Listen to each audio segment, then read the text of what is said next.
Hey, what's going on YouTube? I am making a quick video as to why I am returning my Woojer Vest 4. As you can see, I do have the Vest 3. I've been using it for quite a while. I had the Vest Edge beforehand and love the Vest Edge. Again, I've been using the Vest 3 for well over, a year now. I did buy the 4, but I am returning it. Reasons why I'm returning it is it just doesn't do all of the things that the 3 does. Simple things like when I turn the 3 on, it announces through my headphones, that the power is on, power off. I get that audio announcement in my headset. That does not happen on the 4.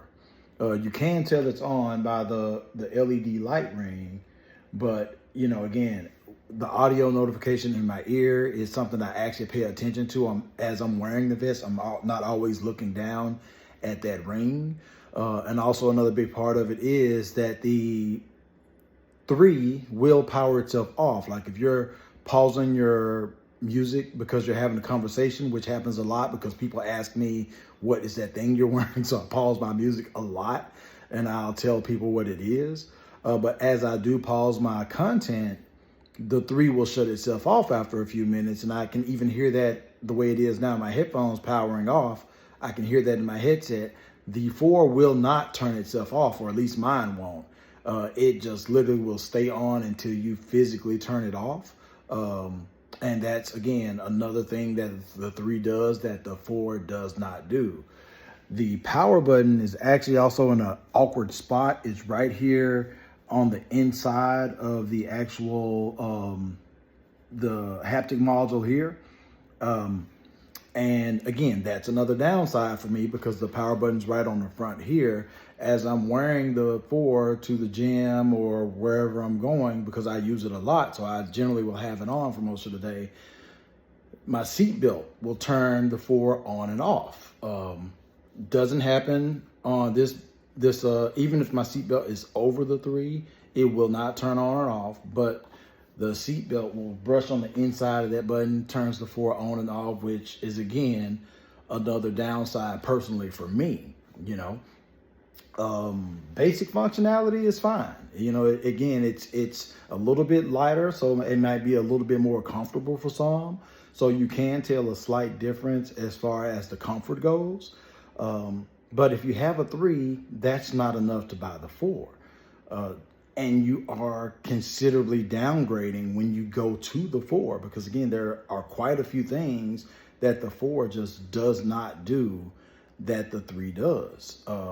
It's just not, in my opinion, a worthy successor to the vest. And I also have had some hardware issues as to where it'll just completely forget my phone.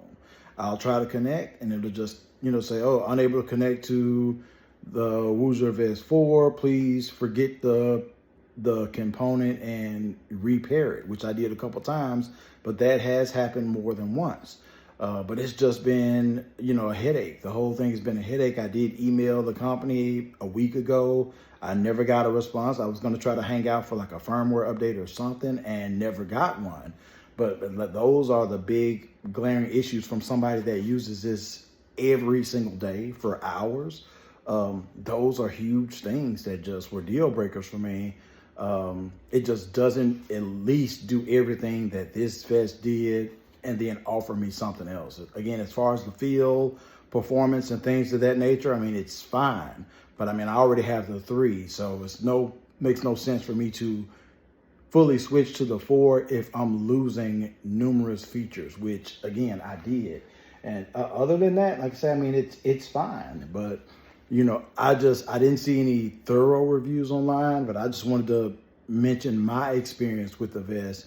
But I am going to return it right now just because, again, I haven't found a solution for those things. And it does seem like a huge downgrade from the experience that I had with the Vest 3 or even the Vest Edge, back in the day. So I just wanted to share that information. Hopefully it helps somebody, and y'all take it easy.